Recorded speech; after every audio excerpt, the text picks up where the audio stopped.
Hello friends, तो स्वागत है आप सभी का आपके अपने YouTube चैनल एक अभियान एक प्रयास पे। तो जैसा कि हम लोग कल पढ़ चुके हैं कि विलयन का जो भी बेसिक चीज था, विलयन क्या होता है, विलयन कैसे बनता है, विलय विलायक क्या होते हैं, इन सारी चीजों को पढ़ने के बाद आज हम लोग विलयन का क्लास अटेंड करने वाले हैं। इसमें हम लोग पढ़ेंगे विलयन के टाइप्स के बारे में और मोलरता, मोललता, मोल प्रभाज को बेसिकली आज हम लोग जानेंगे। ठीक है, तो चलिए स्टार्ट करते हैं आज की क्लास हमारी।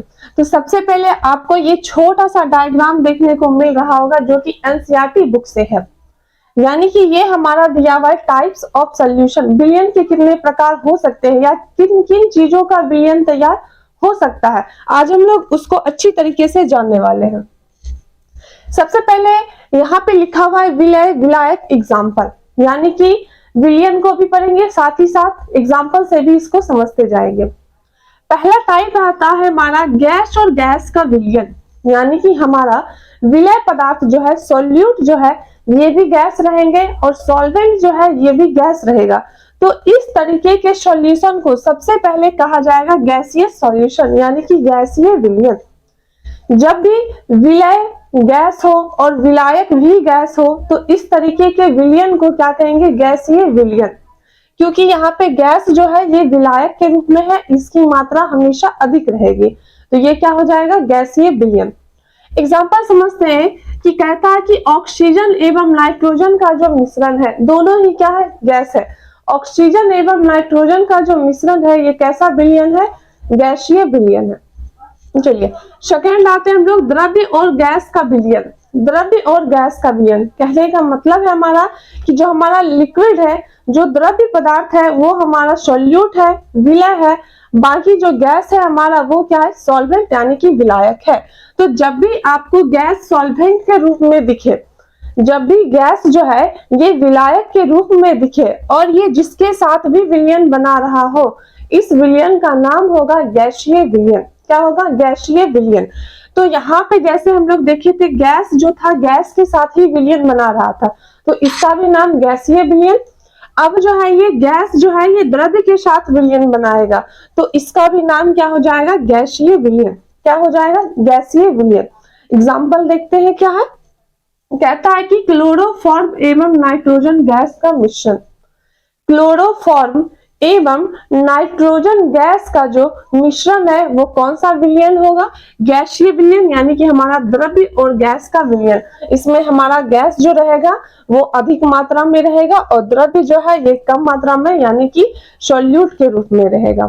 ठीक है, तीसरा हम लोग समझते हैं कि ठोस और गैस का विलयन।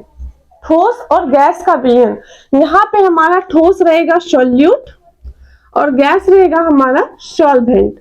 कहने का मतलब है कि यहाँ भी सेम कंडीशन है, गैस जो है वो हमारा विलायक के रूप में यानी कि सॉल्वेंट के रूप में रहेगा, इसकी मात्रा अधिक रहेगी, और जो हमारा सॉलिड होगा, ठोस जो होगा, ये सॉल्यूट के रूप में यानी कि इसकी मात्रा कम होगी। तो इस प्रकार के विलयन को क्या कहेंगे, गैसीय विलयन। क्योंकि अभी अभी हमने जस्ट पीछे दो विलयन में पढ़ा कि जब भी गैस विलायक के रूप में हो तो उसे क्या कहते हैं, गैसीय विलयन कहते हैं। तो सेम कंडीशन, इसे भी क्या कहेंगे, गैसीय विलयन कहेंगे।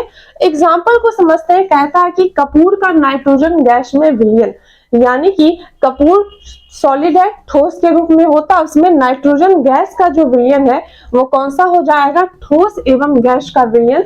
और इस पूरे सॉल्यूशन को नाम क्या देंगे हम लोग, गैसीय सॉल्यूशन। तो ये हमारा था, इस तरीके से गैसीय सॉल्यूशन को तीन टाइप से समझे। ठीक है, यानी कि जब भी आपको गैस जो है ये विलायक के रूप में दिखे, बाकी सॉल्यूट कुछ भी हो, लेकिन विलायक के रूप में अगर गैस दिख रहा है तो उस पूरे सॉल्यूशन का, उस पूरे विलयन का नाम क्या हो जाएगा, गैसीय विलयन। और साथ ही साथ एग्जाम्पल को भी देख लेंगे। नेक्स्ट हम लोग आगे बढ़ते हैं। अब आता है कि हमारा जो सॉल्वेंट रहेगा, जो विलायक पदार्थ रहेगा वो क्या रहेगा, द्रव्य रहेगा। क्या रहेगा, द्रव्य रहेगा, यानी कि लिक्विड फॉर्म में रहेगा और ये तीनों के साथ विलयन बनाएगा। एक बार जो है गैस है हमारा, ये सॉल्यूट के रूप में, यानी कि इसकी मात्रा क्या होगी, कम होगी, और द्रव्य पदार्थ जो है हमारा ये क्या रहेगा, विलायक के रूप में, यानी कि इसकी मात्रा अधिक होगी। तो गैस और द्रव्य का जो विलयन बनेगा, इस विलयन का नाम क्या होगा, द्रव्य विलयन, यानी कि लिक्विड सॉल्यूशन। क्यों? क्योंकि हमने ऊपर पढ़ा था कि जब भी गैस विलायक के रूप में रहता है तो वो गैसियस सॉल्यूशन हो जाता है। अब यहाँ पे द्रव्य हमारा लिक्विड जो है ये विलायक के रूप में है, सॉल्वेंट के रूप में है, तो अब ये कौन सा विलयन हो जाएगा? द्रव्य विलयन, यानी कि लिक्विड सॉल्यूशन हो जाएगा। बात समझ में आ रही है? तो अब हम लोग देखते हैं एग्जाम्पल क्या है इसका। जल में घुली ऑक्सीजन, यानी कि जल क्या है हमारा? जल है हमारा लिक्विड, यानी कि ये अधिक मात्रा में होती है, सॉल्वेंट के रूप में होती है, और इसमें क्या घुली हुई है? ऑक्सीजन, यानी कि ये क्या है हमारा? गैस। ठीक है, तो ये किसका विलयन हो जाएगा? गैस और द्रव्य का विलयन। तो एग्जाम्पल याद रखिएगा, जल में घुली हुई ऑक्सीजन। नेक्स्ट हम लोग आगे बढ़ते हैं, कहता है कि द्रव्य एवं द्रव्य का विलयन, यानी कि हमारा लिक्विड भी सॉल्यूट रहेगा और लिक्विड ही सॉल्वेंट रहेगा, बस अंतर इतना रहेगा कि एक की मात्रा अधिक रहेगा और दूसरा का मात्रा कम रहेगा। तो इस तरह के सॉल्यूशन को भी क्या कहेंगे? सेम लिक्विड सॉल्यूशन कहेंगे, क्योंकि हमारा यहाँ विलायक के रूप में क्या है? द्रव्य पदार्थ है, तो ये हो जाएगा लिक्विड सॉल्यूशन द्रव्य विलयन। एग्जाम्पल है यहाँ पे जल में घुली हुई एथेनॉल। क्या है? जल में घुली हुई एथेनॉल, यानी कि एथेनॉल क्या है हमारा? द्रव्य है, लिक्विड के फॉर्म में है, और जल जो है हमारा ये भी लिक्विड के फॉर्म में है, लेकिन जल की जो मात्रा है वो क्या है? अधिक है एथेनॉल से। तो याद रखेंगे कि द्रव्य और द्रव्य का विलयन कहलाएगा द्रव्य विलयन, यानी कि लिक्विड सॉल्यूशन, और एग्जाम्पल क्या हो जाएगा? जल में घुली हुई एथेनॉल। नेक्स्ट हम लोग देखते हैं ठोस और द्रव्य का विलयन क्या है। ठोस और द्रव्य का विलयन कहेंगे तो सेम कंडीशन है, यहाँ भी द्रव्य जो है हमारा लिक्विड जो है वो सॉल्वेंट के रूप में है, इसकी मात्रा अधिक है, तो सेम नाम हो जाएगा। इसे कौन सा सॉल्यूशन कहेंगे? लिक्विड सॉल्यूशन कहेंगे। अब हम लोग एग्जांपल को देखते हैं, कहता है जल में घुला हुआ ग्लूकोज। क्या है? जल में घुला हुआ ग्लूकोज। तो यहाँ पे हमारा जल क्या हो जाएगा? विलायक के रूप में, यानी कि ये द्रव्य पदार्थ है लेकिन किसमें? विलायक के रूप में, और ग्लूकोज क्या है हमारा? ठोस के रूप में रहता है। तो जल में घुला हुआ ग्लूकोज जो हो जाएगा ये किसका विलयन हो जाएगा? ठोस एवं द्रव्य का विलयन। उम्मीद करते हैं कि यहाँ तक समझ में आ गया होगा। नेक्स्ट हम लोग आगे बढ़ते हैं, अब आता है ठोस की बारी, यानी कि सॉलिड। अब यहाँ पे जो है हमारा सॉल्वेंट क्या हो जाएगा? सॉलिड। तो आपको पता है कि जब विलायक गैस था तो उस पूरे सॉल्यूशन का नाम क्या था? Gaseous solution. जब सॉल्वेंट जो है विलायक जो हमारा वो लिक्विड था तो उस पूरे सॉल्यूशन का नाम क्या था? Liquid solution. अब हमारा सॉल्वेंट यानी कि विलायक जो है वो क्या है? सॉलिड है, ठोस है, तो इस पूरे विलयन का नाम क्या हो जाएगा? Solid solution. क्या हो जाएगा? ठोस विलयन। अब हम लोग देखते हैं कि जब गैस सॉल्यूट रहेगा, यानी कि विलय पदार्थ के रूप में रहेगा, कम मात्रा में रहेगा, और ठोस क्या रहेगा? विलायक के रूप में, यानी कि अधिक मात्रा में रहेगा, तो इस तरह के सॉल्यूशन का नाम क्या हो जाएगा? Solid solution. और एग्जांपल देखते हैं, कहता है कि हाइड्रोजन का पैलेडियम में विलयन, हाइड्रोजन का पैलेडियम में विलयन। तो याद रखिएगा ये हमारा क्या है? हाइड्रोजन का पैलेडियम में विलयन कह रहा है, यानी कि ठोस में जो है इस गैस की, यानी कि हाइड्रोजन गैस का जो विलयन है वो क्या हो जाएगा? गैस और ठोस का विलयन। नेक्स्ट हम लोग देखते हैं, कहता है कि द्रव्य और ठोस का विलयन क्या होता है? द्रव्य और ठोस का विलयन क्या होता है? तो इसका भी सेम नाम होगा, क्या हो जाएगा? ठोस विलयन, यानी कि सॉलिड सॉल्यूशन के नाम से जानेगा। और एग्जांपल दिया हुआ है पारे का सोडियम के साथ अम्लगन।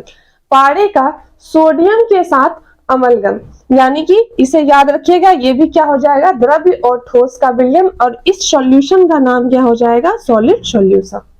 ठीक है, नेक्स्ट लास्ट बचा हुआ है, इसे भी हम लोग समझ लेते हैं। अब आता है कि ठोस एवं ठोस का विलयन। कहने का मतलब है कि हमारा जो सॉल्यूट है वो भी सॉलिड रहेगा, और जो सॉल्वेंट है, जो विलायक है, वो भी सॉलिड रहेगा, बस अंतर इतना सा रहेगा कि एक की मात्रा अधिक रहेगी और दूसरे की मात्रा कम रहेगी। यानी कि विलायक का जो ठोस पदार्थ होगा उसका मात्रा क्या रहेगा? अधिक रहेगा, और जो हमारा सॉल्यूट रहेगा उसका मात्रा कम रहेगा। कहता है कि तांबे का सोने में विलयन। दोनों ही ठोस पदार्थ होते हैं। क्या होते हैं? दोनों ही ठोस पदार्थ होते हैं, लेकिन एक क्या रहेगा हमारा? सॉल्वेंट के रूप में, और दूसरा रहेगा सॉल्यूट के रूप में। ठीक है। तो ये हमारा एक एनसीईआरटी बुक का छोटा सा एग्जाम्पल था जिसमें हम लोग सीखे कि 9 तरीके के विलियन का नाम क्या होता है और इसके क्या क्या एग्जाम्पल होते हैं। तो इस तरीके का सॉल्यूशन जो होता है हमें फ्यूचर में बहुत ही देखने को मिलता है, तो बहुत ही अच्छी चीजें हैं। साथ ही साथ हम लोग एक थोड़ा सा जानकारी और जान लेते हैं, नोट करके आप कहीं पे लिख लीजिएगा। जो पिछले क्लास में रह चुका था, हम उसको थोड़ा सा क्लियर कर देना चाहते हैं। ये कहता है कि अगर सॉल्यूट जो है हमारा विलय पदार्थ जो होता है, अगर ये विलय पदार्थ ये सिर्फ एक रहे, और विलायक तो एक ही होता है, विलायक क्या होता है, एक ही होता है। यानी कि आप जिस चीज में किसी भी पदार्थ को घोल रहे हो, आप दो से अधिक पदार्थ को ले सकते हो, लेकिन हमारा विलायक जो होता है जिसमें हम लोग घोलते हैं वो क्या रहता है, हमेशा एक रहता है। तो अब हमारा सवाल ये है कि अगर सॉल्यूट एक रहेगा और सॉल्वेंट भी एक रहेगा, सॉल्यूट एक रहेगा, सॉल्वेंट भी एक रहेगा, तो इस तरीके के सॉल्यूशन को क्या कहते हैं, इस तरीके के सॉल्यूशन को कहते हैं बाइनरी सॉल्यूशन। क्या कहते हैं, बाइनरी सॉल्यूशन। कब कहते हैं, जब हमारा सॉल्यूट भी एक रहे और सॉल्वेंट भी एक रहे। अब आते हैं कि भाई क्या सॉल्यूट हमेशा एक रहेगा, नहीं, कभी कभी ये दो भी हो सकता है और सॉल्यूट सॉल्वेंट क्या रहेगा, हमारा एक रहेगा। ऐसा कंडीशन आ सकता है ना कि सॉल्यूट हमारा दो हो जाए और सॉल्वेंट क्या रहे, सिर्फ एक रहे। तो इस तरीके के सॉल्यूशन को क्या कहेंगे, टर्नरी सॉल्यूशन। क्या कहेंगे, टर्नरी सॉल्यूशन। अब आता है कि दो पदार्थ है तो क्या कभी कभी तीन भी होता है। तो जब ये तीन वाला कंडीशन आ जाएगा, यानी कि सॉल्यूट हमारा तीन हो जाएगा और सॉल्वेंट क्या हो जाएगा, वन हो जाएगा, एक हो जाएगा, तो इस तरीके के सॉल्यूशन को क्या कहेंगे, क्वाटरनरी सॉल्यूशन। क्या कहेंगे, क्वाटरनरी सॉल्यूशन। तो आप नोट्स में ये तीनों पॉइंट को याद रखिएगा कि जब सॉल्यूट हमारा एक रहे और सॉल्वेंट भी एक रहे, तो इस तरीके के सॉल्यूशन को क्या कहते हैं, बाइनरी सॉल्यूशन। जब हमारा सॉल्यूट दो हो जाए और सॉल्वेंट एक रहे, तो इस तरीके के सॉल्यूशन को कहते हैं टर्नरी सॉल्यूशन। और जब हमारा सॉल्यूट तीन हो जाए और सॉल्वेंट एक ही रहे, तो इस तरीके के सॉल्यूशन को कहते हैं क्वाटरनरी सॉल्यूशन। ठीक है, उम्मीद करती हूँ कि यहाँ तक सारी बातें क्लियर हो चुकी होगी। अब हम लोग क्लास को थोड़ा सा आगे बढ़ाते हैं और समझते हैं इन तीनों पॉइंट्स को, जो कि बहुत ही इंपॉर्टेंट है। साथ ही साथ मैं आपको बता दूं कि इन तीनों टॉपिक को आज पढ़ने के बाद हम लोग इसी तीनों टॉपिक पे कल न्यूमेरिकल करने वाले हैं, तो इसलिए उम्मीद करते हैं कि इसको आप लोग अच्छी तरीके से समझेंगे। चलिए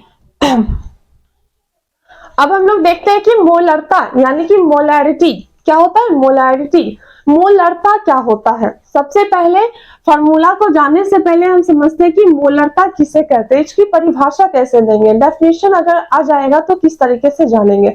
तो कहेंगे मोलरता का प्रति लीटर विलयन में घुले हुए, क्या कहेंगे, प्रति लीटर विलयन में घुले हुए विलय के मोलों की संख्या को उस विलयन की मोलरता कहते हैं। बहुत ही आसान परिभाषा है, एक बार फिर से रिकवर करते हैं। प्रति लीटर विलयन में घुले हुए विलय के मोलों की संख्या को उस विलयन की क्या कहते हैं, मोलरता कहते हैं। और इसे डिनोट किससे करते हैं, कैपिटल एम से। किससे डिनोट करते हैं, कैपिटल एम से। तो अब यहां से फॉर्मूला बनाएंगे, क्या कहा परिभाषा की, प्रति लीटर विलयन में घुले हुए विलय के मोलों की संख्या यानी कि सॉल्यूट के मोल्स की संख्या, नंबर ऑफ सॉल्यूट्स इन मोल, यानी कि सॉल्यूट के मोल की जो संख्या होगी वो, और बटा विलयन का आयतन यानी कि जो हमारा सॉल्यूशन बना है उसका पूरा वॉल्यूम किसमें होना चाहिए, लीटर में होना चाहिए। किसमें, लीटर में। तो यहां से फॉर्मूला बना मोलरता बराबर विलय के मोलों की संख्या यानी कि विलय के मोल्स का जो संख्या होगा वो, और बटा आपको उसका अनुपात कर देना है विलयन का आयतन इन लीटर, यानी कि विलयन का आयतन निकालना है, लेकिन किसमें, लीटर में। अगर क्वेश्चन में आयतन लीटर में दिया हुआ है तो बहुत ही अच्छा है, अगर लीटर में नहीं दिया हुआ है तो आप इससे पहले लीटर में चेंज कर ले। ठीक है, तो उम्मीद करते हैं कि मोलरता क्लियर हो गया होगा।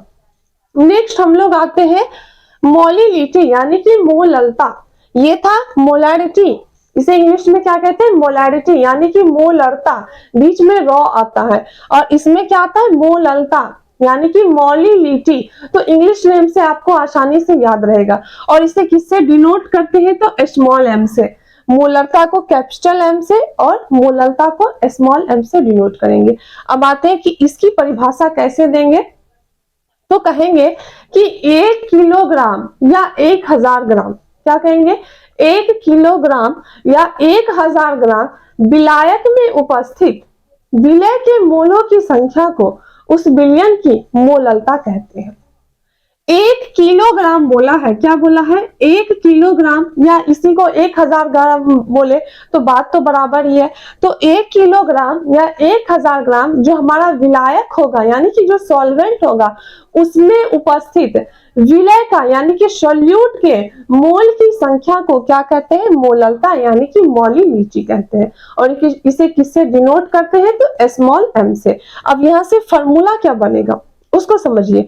फॉर्मूला आता है कि विलय के मोलों की संख्या, यानी कि विलायक में जो विलय के मोल का संख्या है उसको आप पहले निकाल लीजिए, और इंटू 1000 यानी कि विलय के मोलों की संख्या गुना 1000 बटे विलायक का ग्राम में द्रव्यमान। यानी कि जो हमारा विलायक होगा आप उसका द्रव्यमान निकाल लीजिए, किसमें? ग्राम में। अगर वो ग्राम में नहीं है उसे सबसे पहले हम लोग क्या करेंगे? ग्राम में चेंज कर लेंगे, तो बनाने में बहुत ही आसानी हो जाएगा। तो याद रखिएगा, मोललता का फॉर्मूला क्या हो जाएगा? विलय के मोलों की संख्या गुना 1000 बटे विलायक का ग्राम में द्रव्यमान। आप चिंता मत करिए, ये जो मोललता और नेक्स्ट हम लोग जो पढ़ने वाले हैं मोल प्रभाज, इस पे हम लोग कल अच्छी तरीके से न्यूमेरिकल सीखेंगे। अब आते हैं हम लोग मोल प्रभाज, मोल फ्रैक्शन। इसी का दूसरा नाम मोल अंश भी होता है, तो दोनों नाम याद रखिएगा। यहाँ पे दोनों नाम लिख दिए हैं, ठीक है। अब देखिए इसका बहुत ही सुंदर परिभाषा दिया है, बहुत आसान है इसे याद करना। कहते हैं कि किसी विलयन में उपस्थित, कोई भी विलयन है उसमें उपस्थित विलय या विलायक, यानी कि आप विलय ले लो या फिर विलायक ले लो, उसके मोल की संख्या यानी कि विलय और विलायक के मोल की संख्या को उस विलयन में कुल मोलों की संख्या के अनुपात को विलय एवं विलायक का मोल प्रभाज कहते हैं। कहने का मतलब है, अगर समझ में नहीं आया तो शॉर्ट फॉर्म में इसे सीखते हैं। कहा कि अगर हमें विलय पदार्थ का मोल प्रभाज पूछ लिया, अगर हमें विलय पदार्थ का मोल प्रभाज पूछ लिया तो इसे लिखेंगे, विलय क्या होता है? छोटा होता है ना, कम मात्रा में होता है, तो सबसे पहले हम इसको मान लेते हैं। हम यहाँ पे नोट में लिख लेते हैं कि माना कि लेट्स, यानी कि विलय के मोलों की संख्या क्या हमारा स्मॉल एन है, यानी कि छोटा एन से इसे डिनोट कर लेते हैं क्योंकि ये कम मात्रा में होता है। और विलायक के मोलों की संख्या क्या है? कैपिटल एन है। क्या है? कैपिटल एन है। ये मोल का संख्या है, क्या है? नंबर ऑफ मोल्स है, ठीक है। तो विलय का मोल का संख्या मान लेंगे स्मॉल एन, और विलायक के मोल को संख्या को क्या मान लेंगे? कैपिटल एन, ठीक है। अगर हमें विलय के मोल का प्रभाज पूछ लिया, विलय पदार्थ के मोल का प्रभाज पूछा, तो इसे कैसे कहेंगे? कहेंगे विलय के मोलों की संख्या, तो विलय हमारा क्या था? स्मॉल एन, तो विलय के मोलों की संख्या बटे, यानी कि इसका जो अनुपात होगा वो विलयन में उपस्थित कुल मोलों की संख्या। अब विलयन किससे बना होगा? विलय और विलायक दोनों से, तो हम इसे लिख सकते हैं small N plus capital N. क्या लिख देंगे? Small N plus capital N. तो बन गया फॉर्मूला। अगर विलय का मूल प्रभाज पूछा, विलय का मूल प्रभाज अगर पूछ लेगा तो इसे कैसे याद रखेंगे? ये ट्रिक बहुत आसान है, इसे याद रखना, क्योंकि हमारा विलय क्या था? कम मात्रा में होता है, तो हमने इसको मान लिया स्मॉल एन, और विलय के मोल की संख्या को और विलायक के मोल की संख्या को क्या माना? कैपिटल एन, ठीक है। अब हमें विलायक का या फिर विलय का मोल प्रभाज पूछेगा तो कैसे बताएंगे? कहेंगे विलय के मोलों की संख्या, यानी कि स्मॉल एन को ऊपर रख दिए और अनुपात होगा, यानी कि बटा डालेंगे, और क्या करेंगे? विलयन में उपस्थित कुल मोलों की संख्या, तो विलयन में क्या क्या है? विलय और विलायक दोनों है, तो क्या करेंगे? Small N plus capital N, यानी कि दोनों के मोल की संख्या को जोड़ देंगे तो क्या बनेगा? पूरे विलयन के मोल की संख्या। सेम कंडीशन अगर हमें विलायक का मोल प्रभाज पूछ लिया, अगर विलायक का मोल प्रभाज पूछ लिया तो किस तरीके से इसे बताएंगे? तो विलायक क्या है हमारा? विलायक के मोल की संख्या को अभी हमने क्या माना है? Capital N. क्या माना है? Capital N. तो यहां लिखेंगे कैपिटल एन बटे small N plus capital N. Capital N बटे small N plus capital N, यानी कि विलायक के मोलों की संख्या बटे विलयन में उपस्थित कुल मोलों की संख्या। तो किसी भी विलयन में उपस्थित विलय या विलायक का मोल प्रभाज निकालना बहुत ही आसान है। तो उम्मीद करते हैं कि आज जो हम लोग पढ़े हैं ये 9 तरीके का 9 टाइप्स, यानी कि 9 तरीके से विलयन को जाने हैं और उसके एग्जाम्पल को समझे हैं। साथ ही साथ ये जो बहुत इंपॉर्टेंट जो हमने आपको बताया है कि जब हमारा विलय एक रहेगा, विलायक एक रहेगा, तो उस तरीके के सॉल्यूशन को क्या कहते हैं, तो ये भी बहुत इंपॉर्टेंट है। और साथ ही साथ हमने जाना कि मोलरता, मोललता और मोल प्रभाज क्या होता है। और कल हम लोग इसी तीनों फॉर्मूला से, यानी कि मोलरता, मोललता और मोल प्रभाज से करने वाले हैं न्यूमेरिकल। तो उम्मीद करते हैं कि आज की क्लास आप लोग को बहुत ही अच्छी लगी होगी। तो आज के लिए इतना ही।